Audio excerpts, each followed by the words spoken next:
We landed at Montego Bay in the late afternoon and we hopped into an early model Chevy van and took a ride down the west coast of the island through tiny villages with half-clothed native children scampering about, past steep cliffs that offered huge panoramas of the sea with sparkles of sunlight shining off of it. And about an hour and a half later, we arrived in Negril to the sound of Many Rivers to Cross by Jimmy Cliff coming out of the van's radio. Negril was nestled against the shoreline where the sea came in and formed a long, narrow beach that jutted out at a right angle to the town and met the main road, which continued down the coast. The van drove past where the beach met the main road, and a few moments later it turned left and went up a hill. About a minute later, it stopped in front of one of the many small houses that stood on both sides of the dirt road.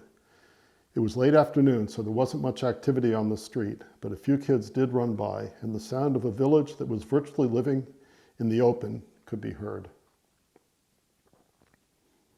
There was water running from a kitchen faucet, a woman shouting at a child, the clatter of makeshift toys, dogs barking, and so on.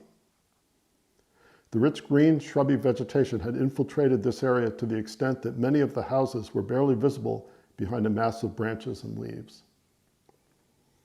Others, however, were more carefully manicured.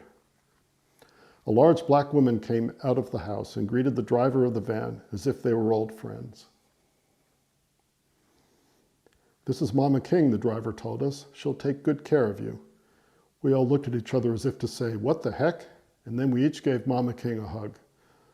"Welcome to the island," she said. "How are things in the state?" She didn't mean the States. She said the state. This meant more than just one thing, but I think she was making a reference to a certain state of mind. Whatever it was, we knew what she meant.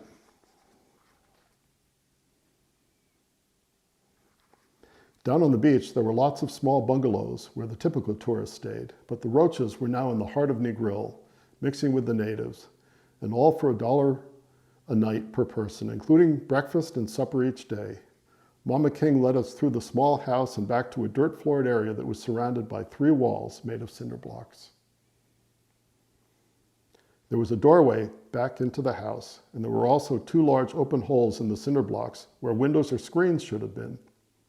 We were actually standing in an addition that Mama King was building onto her house, but it wasn't finished yet, so all she had on the dirt floor was 4 mattresses, 1 for each roach.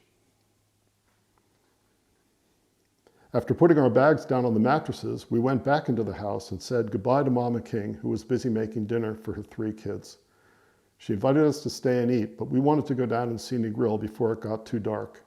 She walked us out to the front yard and pointed us in the direction of the main road. Then she said, "Don't worry about your things." I looked down sheepishly and Mama King reached her thick arm around me. "When you stay with Mama King, your things are our things," she said. "Nobody will come into this house and take your things. Your things are safe here. My children will see to that." As we walked down the hill, I felt as if we could trust Mama King. The first place we went was the yacht club, which was a narrow bar along the side of the road with stools around it and an awning made of bamboo and palm leaves.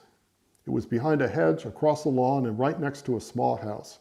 It was only about 20 feet from the shoreline, where the water could be heard lapping up on the rocks. Reggae music was playing from a loudspeaker.